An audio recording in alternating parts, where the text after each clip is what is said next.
Délibération numéro 15, c'est Monique Slissa. Alors, la délibération numéro 15 est une délibération du type de celle que nous prenons presque à chaque conseil.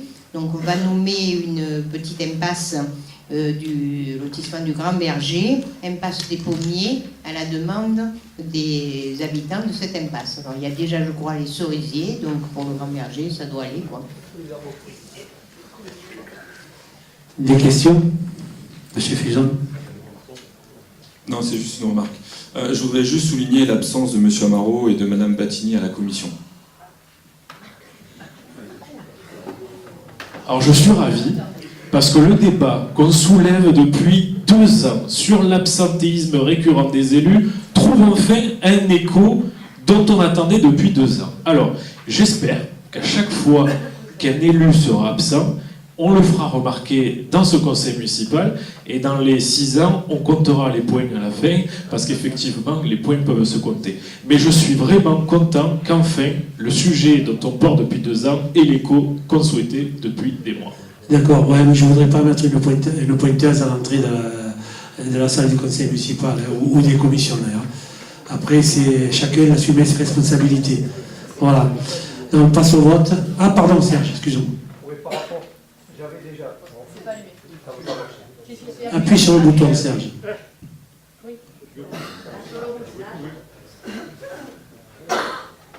Décidément, tu as vraiment des problèmes avec les micros. Hein. Je ne sais pas si c'est avec le micro. Mais... Oui, par rapport, j'avais déjà eu l'occasion de dire. Ils sont bien gentils, les gens, ils demandent, vous allez voter, moi je vais le voter aussi, mais passer les pommiers. C'est pas ça qui leur fera arriver le courrier. C'est pas ça. J'ai entendu déjà à des précédentes interventions, pour des noms, à ma droite, là, vont répondre comme si je ne savais pas. Mais il n'y a pas que la poste, il y a aussi ici, là-bas et le reste. Les facteurs des peines Mirabeau sont en grève depuis jeudi. Ils ont le plaisir d'avoir vu l'absence de, je crois, de pratiquement tous les élus d'ici. J'en ai pas vu beaucoup d'ailleurs non plus. Apporter leur soutien. Ils sont en grève depuis jeudi parce qu'ils demandent des moyens pour distribuer le courrier. Et je leur ai parlé de cette question, parce que c'est vraiment rigolo, quoi, de vouloir mettre des noms partout. Et j'espère qu'on va vite donner des noms de rue aux amandiers. Il va être bien fort le gars qui va mettre des noms de rue aux amandiers qui se croisent tous les unes les autres. Mais c'est pas ça qu'il aura. Le problème, c'est un problème de personnel qu'on ne leur donne pas et de qualification qu'ils n'ont pas. Hier, j'étais devant la porte de la Gavotte et il y a un gars qui habite avenue Victor Hugo, ici, et qui est venu chercher une lettre recommandée à la Gavotte, parce qu'il avait un avis comme ça, fait par un gars qu'on a embauché comme ça. Tiens, gars, il te va faire une tournée là, puisqu'il y a des grévistes là. Il a fait 20 km pour rien. Donc, c'est pas ça qui leur manque, c'est pas les noms de rue, c'est surtout les numéros sur les boîtes aux lettres. Mais je voulais attirer l'attention sur le fait quand des gens comme ça, sur le service public, qui est un truc essentiel, fondamental, j'ai pas vu beaucoup d'élus autour de cette table, et je le regrette beaucoup, et les postiers le regrettent encore plus que moi. Donc, c'était, non pas en forme de boutade, mais je voulais le dire, puisqu'on a récolté 400 ou 500 signatures d'usagers. Alors, l'impasse des pommiers, je le retirerai aussi avec vous, pas de problème. Mais ça, c'est vraiment de la poudre aux yeux. Pendant ce temps, on nous endort et on nous assassine. On nous assassine. Vous, tous et tous, ici, en tant qu'usagers, on est assassinés. Et le problème de la poste est un problème important. Je le dis avec passion parce qu'à double titre, j'y ai travaillé, et facteur, je l'ai fait. Et ça me fait vraiment mal au cœur quand je vois ce qu'on leur fait faire, 44 heures par semaine, et puis après les mettre en congé n'importe quand. Et ce jour-là, on ne le remplace pas. Et c'est pour ça que ce jour-là, quand il reprend le gars, il a eu un jour de congé, mais il a double tournée à faire. Et j'en finirai là les litanies, mais c'est extrêmement important. Merci. Monsieur, après Pierre, après. Monsieur Sanchez.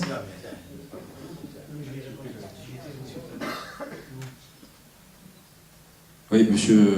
Maroni a souligné qu'il n'avait pas vu d'élus soutenir les postiers. Non, mais il n'était pas toute la journée, je vous rassure, parce que j'y étais moi, et il y a un autre élu qui va prendre la parole après. Mais c'est faux, évidemment, parce que j'y étais. J'ai soutenu également les postiers, j'étais à la Poste pour les soutenir. Et donc la Poste, c'est pas que la Poste et les services publics, c'est pas que pour le Parti communiste, c'est également pour tous les autres partis qui soutiennent. Moi, je soutiens aussi le service public. Je ne vais pas m'étendre à faire un discours sur ce que je pense de la dette française et de l'Europe, c'est pas le sujet, mais je soutiens fortement le service public aussi, également. Merci, M. Sanchez. Oui, juste Serge, bon, je ne vais pas laisser la parole à Pierre, il voulait la prendre, mais Pierre t'a salué, donc il est bien, tu l'as bien vu. Moi, j'étais à la poste, à la poste des peines. Bon, peu importe au-delà de la comptabilité du nombre d'élus, moi, ce que je peux vous dire, c'est que depuis quelques jours, justement, les facteurs sont en grève, effectivement, tu l'as dit. La distribution du courrier, elle en est fortement perturbée, puisqu'hier, j'étais obligé de faire appeler tous les membres du CCAS par téléphone, effectivement, aussi. Mais la municipalité a demandé à la direction de la Poste de faire tous les efforts possibles, et c'est écrit, pour trouver un accord et pouvoir ainsi permettre un retour rapide à la normale. Le courrier, pour nous, est un service public indispensable, Serge, pour la mairie aussi. Voilà, donc on est en phase avec toi, mais je rejoins, c'est pas ça appartient pas qu'à une seule, je dirais, une seule partie ou une seule tendance, voilà. Mais je sais que tu y étais, je l'ai vu, je peux même te dire qu'hier matin, ils étaient à 7h du matin, moins 5, et qu'ils sont partis à 7h25, on peut le dire. Voilà. Non, mais il faut dire pourquoi. Oui, je le sais pourquoi ils sont partis. Mais je veux dire, c'est pas l'ordre du jour aujourd'hui. C'était juste pour répondre à ta remarque sur les élus présents. Voilà. Donc on va passer.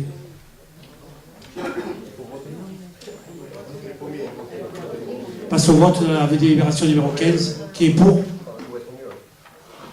Qui est contre? Qui s'abstient? Merci. Délibération numéro 16.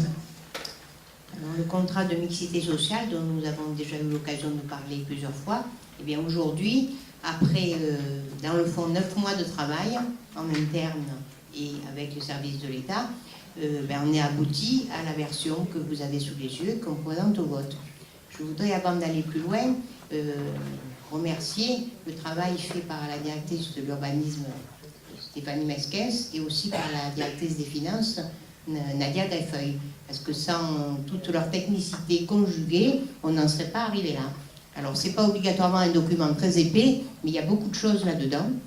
Alors, pourquoi on est allé se mettre dans ces 9 mois de galère, là, pour en arriver à ce document? Tout simplement parce que c'était, nous semblait-il à Monsieur le maire, la meilleure façon d'essayer de gérer la situation que nous avions de communes dites carencées. Bon, tout le monde n'a pas eu cette opinion et cette façon de faire. Bon, voilà, nous on a choisi ça. On a choisi tout simplement parce qu'en fait, on voulait prendre conscience de deux choses. Un chiffre que je veux rappeler, 50% de la population pénoise est éligible au logement social. Ça veut dire qu'elle est dans les logements sociaux et elle est éligible compte tenu de ses revenus. Et deuxièmement, les Pénois, dans leur généralité, souhaitent conserver, continuer à habiter au Pen, bien sûr, et conserver un cadre de vie qui leur convienne. Ces deux choses conjuguées nous ont donc amenés à négocier ce contrat de mixité sociale en prenant en compte ces deux points. Ces deux points, c'est-à-dire qu'on a fait une proposition de développement de logements en général, donc des logements sociaux, qui, en fin de compte, a été jugé sincère par les services de l'État. Sincère, ça veut dire que ce qu'on disait, on pouvait le faire, mais on n'allait pas promettre qu'on allait faire 1000 logements et même des logements sociaux du jour au lendemain. C'est pas vrai, c'est pas possible, pour des raisons techniques, tout simplement, et des raisons de volonté. Donc, aujourd'hui, les uns et les autres, vous avez pu regarder ce qu'il y avait dedans. Il y a effectivement une planification des développements de programmes de logement, donc qui comprennent chacun des logements sociaux, d'ici, de maintenant, à 2019.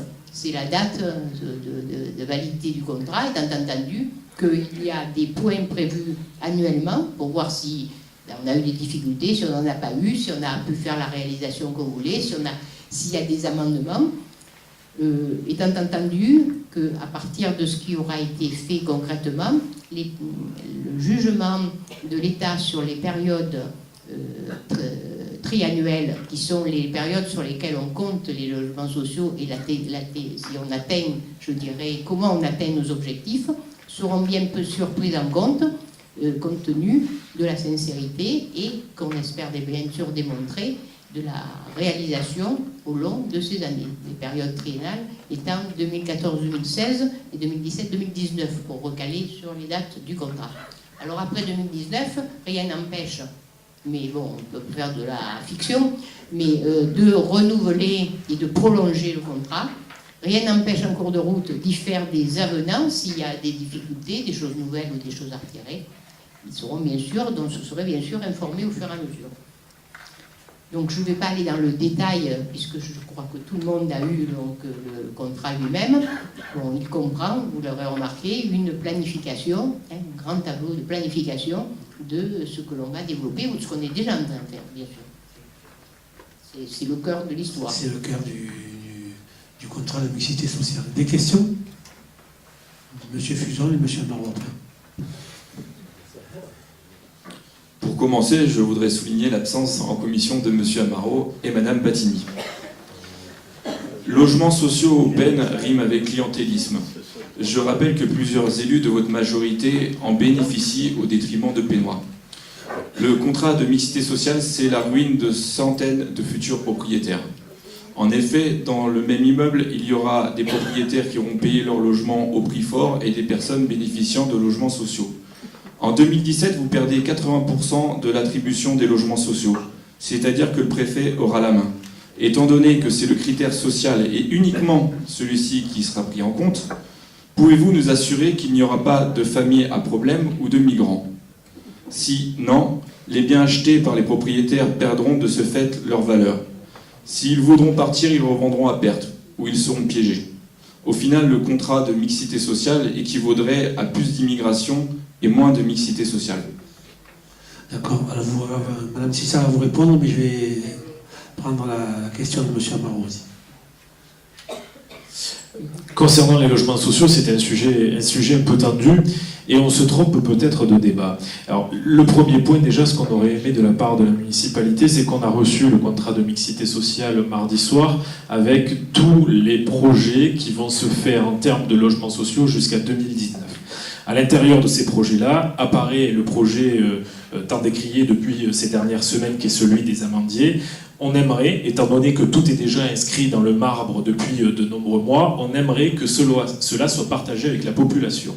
Parce que je pense qu'il n'y a rien de pire que de ne pas communiquer sur des sujets aussi importants que celui-là, qui concernent la vie des Pénois de tous les jours. Alors du logement, oui, il faut en construire, c'est vrai, mais on le voit, il y a des secteurs sur les Pennes Mirabeau où on va s'engager à construire des logements où c'est déjà ultra saturé. Je ne vais pas revenir en détail sur le sujet des amandiers parce que ça a déjà été assez évoqué plusieurs fois, mais le débat, il est ailleurs.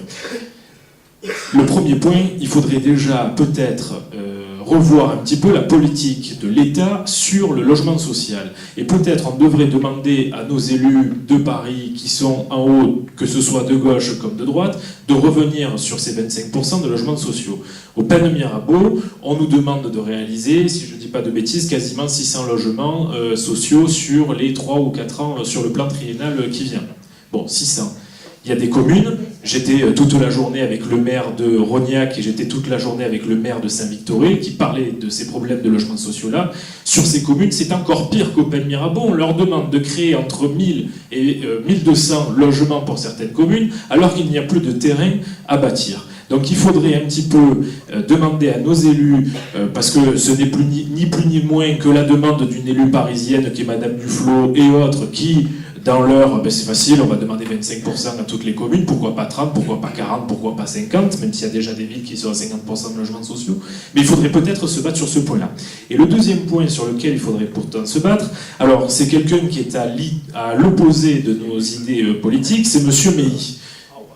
Et chacun sait sur quelle place de l'échiquier il joue. Et pourtant, M. Meilly, il fait partie de ces maires qui ont essayé hier d'aller voir le préfet pour négocier le quota d'attribution des logements sociaux alloués à la mairie.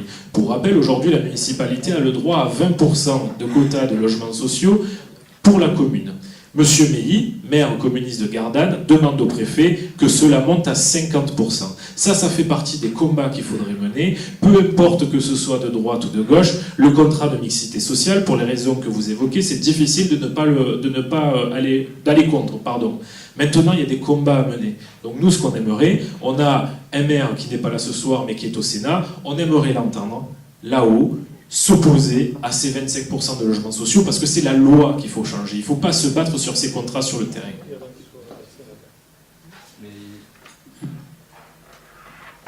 Mais il est pour, c'est bien ça le truc, c'est que je vous rappelle qu'il y a un an, M. Amiel défendait la construction d'1 million de logements sociaux, pouvant aller chez certaines communes jusqu'à 50%. C'était le programme qu'il défendait au mois de mars 2015. Ok. Il faut le rappeler. Et pour info, c'est pas 600, c'est 939 logements sociaux. Mais pour ça, il faut aller aux commissions pour le savoir. Sur les 3 ans, sur le triennal, c'est 600. Un par un. C'est par ça, un. exactement. C'est 500, exactement. 510. 510 sur 3 ans. Mais on va vous répondre point par point, là. Allez-y, Mme Dubois, après, on va passer aux Si vous réponses. me le permettez, monsieur le Premier adjoint, je voudrais faire une toute petite parenthèse pour les amandiers. On en est où? Alors, je vais laisser répondre Monique à ça. Les amandiers, une question orale en fin de conseil municipal. Donc, je répondrai une question orale posée par M. Amaro. Donc, j'y répondrai en fin de conseil municipal. Je vous remercie. Voilà la réponse pour les amandiers. En ce qui concerne le logement, Monique a répondu, c'est pas 900, M. Fuson. Vous avez dû mal comprendre, en tout cas sur la durée, c'est 510. Et puis le reste, je vais laisser Mme Sissa vous répondre. Alors, la caricature que M. Puzon vous avait donnée, que dans le même immeuble, au même étage, sur le même palier, on ait des logements sociaux et des logements non sociaux, c'est pas tout à fait la typologie que nous proposons. Dans un même ensemble, il peut très bien y avoir des uns et des autres. Il y a même un projet auquel je pense, il y a 2 bâtiments, mais un est social, l'autre l'est pas. Quand on les regarde, c'est les mêmes, hein. Mais ils ne sont pas comme vous le dites. Donc c'est comme ça qu'on voit la mixité sociale. Voilà. Alors, sur le problème en fin de compte, du fait qu'on pourrait avoir donc des gens relevant de la loi Dallot sur la commune. Alors, initialement, dans notre contrat de mixité sociale, il y avait un large paragraphe qui disait, vous savez, si on a besoin, on vous les enverra, gna gna gna gna. Bon, après négociation, ce paragraphe n'est plus dans le contrat de mixité sociale. Parce qu'en fait, si on prend l'histoire, je crois qu'on a accueilli une fois une famille qui en fait était pénoise, quand même, donc, mais qui relevait de la loi de Dallot.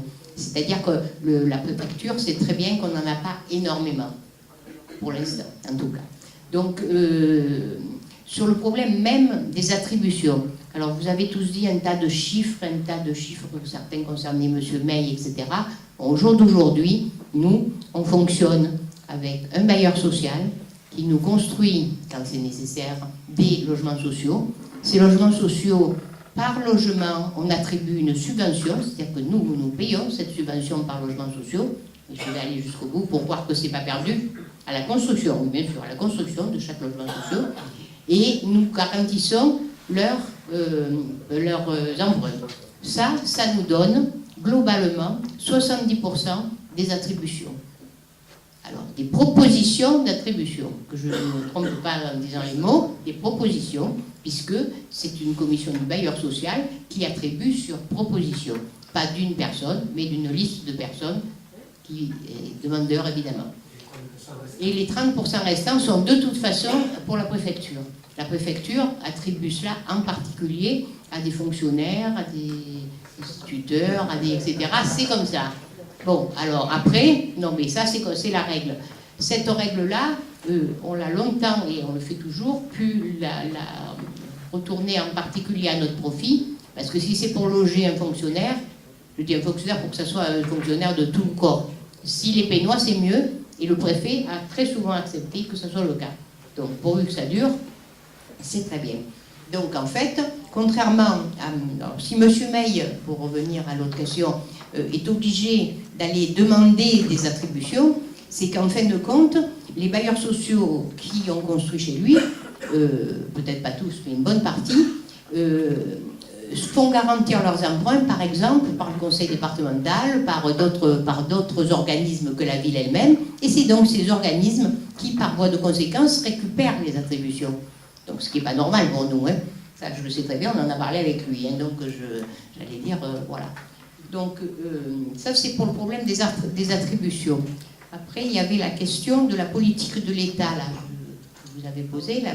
C'est vrai qu'il faut que l'État change de politique, mais c'est vrai aussi que monsieur le sénateur maire s'en est déjà bien occupé, puisqu'il il est intervenu au ministère du Logement où c'était plus Madame Duflot, c'était encore Madame Sylvia Pinel. Ensuite, il y a, je dirais, un audit audit qui a été fait dans la région par les services de l'État et qui ont sollicité les personnes qui avaient quelque chose à dire sur une éventuelle évolution de la loi SRU. Donc, monsieur le sénateur maire a été audité là-dessus, et donc ces propos font partie de ceux qui sont remontés dans les... donc ça date, je ne sais plus exactement, il doit y avoir 3-4 mois. Je regarde du côté de ma directrice, mais elle ne me regarde pas. Il y a 3-4 mois que monsieur le maire a été audité. Voilà, c'était pendant qu'on faisait ça. Donc c'est sa façon à lui, il a tout de suite été candidat quand il l'a su, bien sûr, pour faire remonter des propositions qui n'allaient pas du tout dans le sens de construire des kilos de logements sociaux, comme le disait M. Fuson, mais d'assouplir la loi SRU et en particulier de l'adapter au terrain, c'est-à-dire toutes les villes. Bon, nous, on n'est pas une ville qui est... Enfin, on est une ville comme elle est, mais il y a des villes qui n'ont pas du tout les mêmes contraintes foncières, de population, de surface, etc. Donc il y a une adaptation à faire, ce que conviennent beaucoup de gens, mais il faut encore que ça passe dans la loi. Donc bon, voilà, donc je voulais ajouter cela. À quoi j'ai pas répondu là? À quoi je vous ai pas... Ça a l'air bon, est-ce qu'il y a d'autres questions? Non, mais j'ai noté, mais je n'écoute pas trop bien, c'est pour ça que ça... Monsieur bon, Amaro. les amandiers, on en parlera tout à l'heure, donc voilà, on ne le prend pas comme exemple particulier, et voilà. Sur la communication qui sera faite au Pénois de tous les projets. Ah voilà, exact, voilà, je l'avais mis au bout. Alors, maintenant, et même donc, les amandiers étaient le premier exemple, même si on l'a fait à une date qui peut-être n'était pas convenable, mais